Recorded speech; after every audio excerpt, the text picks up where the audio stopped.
इतनी सारी पार्टियां हैं जहां पे आप देख रहे हैं आरजेडी है, लोगों का रुझान देख रहे हैं, अभी जन स्वराज की तरफ आ रहा है, कांग्रेस है। आपको आपने इस विधानसभा चुनाव की तैयारी कैसी है सर? आपके बीजेपी का बी टीम बताया जाता है, इस पे क्या आपकी राय है? चुनाव में आपने आपने आरजेडी को हरवा दिया, साफ साफ उनके जो कार्यकर्ता है, उनके नेता लोगों का कहना है कि इसमें भी वो वैसे तेजी से वायरल हुआ था।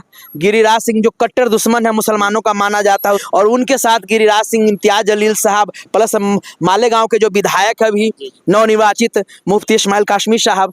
तो ये क्या दृश्य है? आप बीजेपी का बी टीम नहीं तो क्या है? तो आपने तो दिल्ली के दंगा वाले को आपने टिकट दे दिया, आप किस सफेदी की बात करते हैं सर? सर वो एक्यूज सफेदी तो पार्टी जहाँ चुनाव लड़ती है वहां से हारी होती, फिर भी क्यों लड़े जा रहे हैं, ये समझ में नहीं आ रहा। आप देख रहे हैं times of Sitamarhi. Times of Sitamarhi में आपका स्वागत है।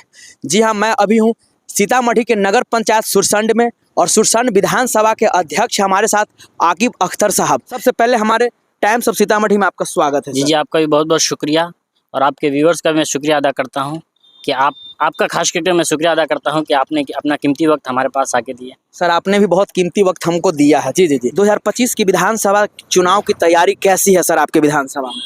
सर हमारे सीतामढ़ी जिला में 8 विधानसभा है जी, जहां हम लगभग 4 विधानसभा पे अच्छी स्थिति में है। आपको बता दूं, बाजपट्टी विधानसभा अव्वल नंबर पर, बिल्कुल दूसरे नंबर पर सुरसंड विधानसभा आता है, तीसरे नंबर पर परिहार, और चौथे नंबर पर रूनी सैदपुर। जी जी, हम ये चारों विधानसभा पे अच्छे मजबूती पर है, और इंशाल्लाह हम चारों विधानसभा में अच्छी मजबूती से लड़ेंगे। आरजेडी द्वारा बीजेपी का बी टीम बताया जाता है, इस पे क्या आपकी राय विचार?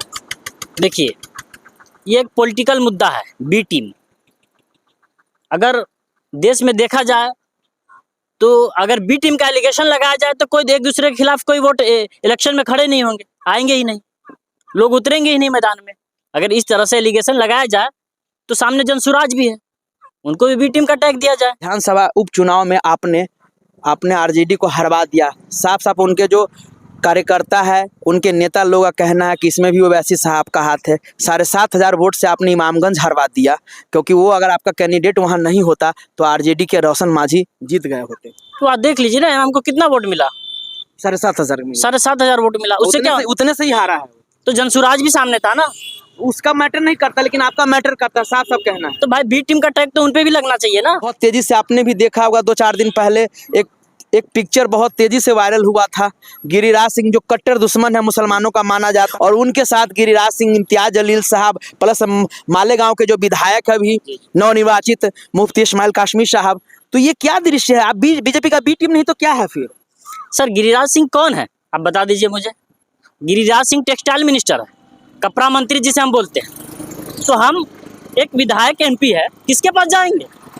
गिरिराज सिंह के पास नहीं जाएंगे, मुख्यमंत्री के पास नहीं जाएंगे, प्रधानमंत्री के पास नहीं जाएंगे, होम मिनिस्टर के पास नहीं जाएंगे, तो किसके पास जाएंगे? लेकिन ऐसी क्या जरूरत थी कि उनके पास जाना पड़ा सर? भाई साहब, मालेगांव में हमारा जो कारखाना है वो बंद पड़ा हुआ है। अच्छा, उस कारखाने को फिर से शुरू करने के लिए हमारा पहल था। वैसी साहब डेलीगेशन लेके गए थे, वहां पे पत्र लेके गए थे कि हमारे ऊपर ध्यान दिया जाए, मुतवज्जो दिया जाए, इसीलिए गए थे वहां पे। वो हमारे मंत्री है ना, तो हम मंत्री के पास नहीं जाएंगे तो किसके पास जाएंगे? इतनी सारी पार्टियां हैं जहां पे आप देख रहे हैं आरजेडी है, लोगों का रुझान देख रहे हैं, अभी जन स्वराज की तरफ आ रहा है, कांग्रेस है। आपने एआईएमएम ही क्यों चुना सर? सर एमआईएम इसलिए चुना कि हमारे जो कायद है बैरिस्टर असदुद्दीन ओवैसी साहब बेबाकी से बोलते हैं, चोरी छुप के बात नहीं करते। वो जो कोई बदनाम है पलटू चाचा के नाम से, कोई बदनाम है, बहुत सारी एलिगेशन लगता है, लेकिन उनके ऊपर कोई एलिगेशन बता दे, कोई एलिगेशन बता दे। एकदम सफ़ेद है वो, जिस तरह से सफ़ेद कुर्ती पहनते हैं बिल्कुल सफ़ेद है वो। और मैं देश के दलित भाइयों से भी कहना चाहूँगा, वो आपकी लड़ाई को लड़ते हैं, वो उन पर जरूर ध्यान रखिएगा। और मैं इस क्षेत्र में घूमता हूँ, बहुत दलित भाइयों से मिलता हूँ, वो हमको आश्वासन दिए हैं कि असदुद्दीन ओवैसी साहब के पार्टी को लेकर आइए, हम आपके साथ हैं। इसलिए मैं उनसे बहुत सारी बातें भी किए, उनसे ये भी कहा कि आप पहले तालीम से मोड़ दिए जाओगे, फिर किसी जुर्म से जोड़ दिए जाओगे। एक जंजीर बनाकर निकलो ए दलित पिछड़े भाइयों, वरना तुम किसी धागे की तरह तोड़ दिए जाओगे। बिल्कुल बिल्कुल सर, आपने सफेद की एकदम सफेदी की बात की है, तो आपने तो दिल्ली के दंगा वाले को आपने टिकट दे दिया, आप किस सफेदी की बात करते हैं सर? सर वो एक्यूज है। सफेदी तो साफ साफ दिख रहा है। सर वो एक्यूज है, ना कि दोषी। अभी दोषी ठहराया नहीं गया है, वो तो एक्यूज है ना। प्रज्ञा ठाकुर को देख लीजिए ना, वो भी तो एक्यूज है ना, उसके ऊपर तो बजाते केस चल रहा है। प्रज्ञा ठाकुर जो है, बॉम्बे ब्लास्ट के मामला में उसका केस आया था, मालेगांव ब्लास्ट में, तो भी एक्यूज है, वो तो अभी दोषी ठहराया नहीं गया है ना। जब तक कोर्ट डिसाइड नहीं करती है तब तक हम लोग क्या फैसला लेने वाले होंगे? हम थोड़ी जज है, नहीं बिल्कुल बिल्कुल। हम थोड़ी जज है। जज वो जो कहेंगे वो होगा। आगे की रणनीति क्या है सर?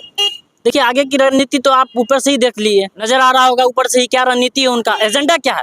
वो तो बार बार पार्लियामेंट के अंदर कहते हैं, हम जो जनसभा करते हैं उसमें कहते हैं हमको मंत्री नहीं बनना, हमें किसी प्रधानमंत्री बनने का शौक नहीं है, हमें मुख्यमंत्री बनने का शौक नहीं है, हम दलितों के लिए काम कर रहे हैं, हम पिछड़ों के लिए काम कर रहे हैं, हम गरीबों के लिए काम कर रहे हैं। और मेरी लड़ाई संविधान बचाने की लड़ाई। 2025 में अगर कोई पार्टी आपके साथ गठबंधन में आती है तो क्या है उनके लिए? बिल्कुल तैयार है हम, गठबंधन से पीछे थोड़ी भागते हैं। हम तो चाह ही रहे सब लोग मिल के लड़े। सत्ता परिवर्तन करने के लिए सब एकजुटता जरूरी है। अगर किसी सत्ता को परिवर्तन करना चाहते हैं, बिना एकजुटता का बिल्कुल भी नहीं होने वाला है। अच्छा, इतनी बड़ी अपने देश में आपने देखा लोकसभा चुनाव के दौरान कि इतनी बड़ी गठबंधन बना, इंडिया गठबंधन, लेकिन क्यों आपको शामिल नहीं किया गया उसमें?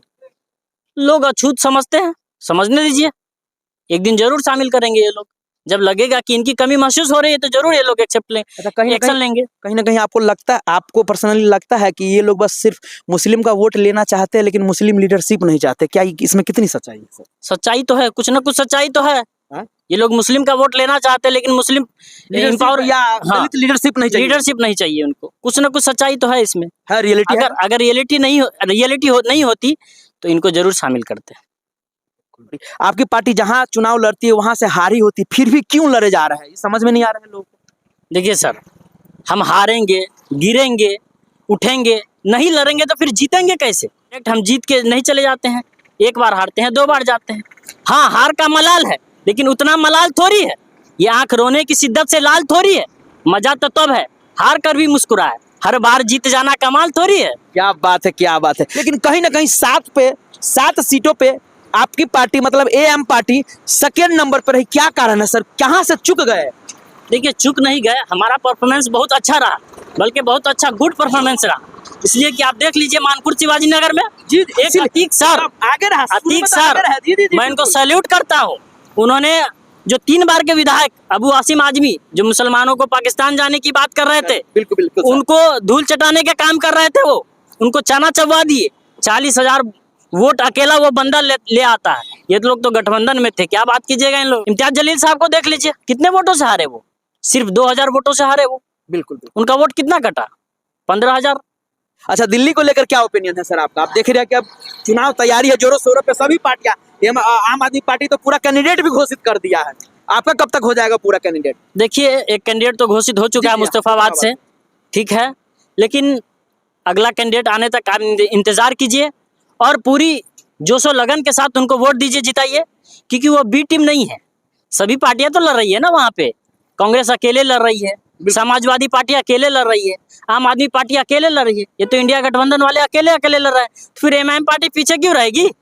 उनको भी तो सामने आने का हक है। इलेक्शन कमीशन ने उन्हें राइट दिया है ना सामने आने का, वो भी इलेक्शन लड़ सकता है दोस्त। तो ये रहा सुरसंड के विधानसभा अध्यक्ष आकिब अख्तर साहब ने बिल्कुल बेबाकी से इन्होंने जवाब दिया। विशेष जितना हो सके इस वीडियो को शेयर कीजिएगा और आप लोगों को कैसा लगा प्लीज ऐसी ढेर सारा प्यार दीजिएगा, कमेंट करके जरूर बताइएगा। तब तक के लिए बाय बाय, टेक केयर, देखते रहिए टाइम्स ऑफ सीतामढ़ी।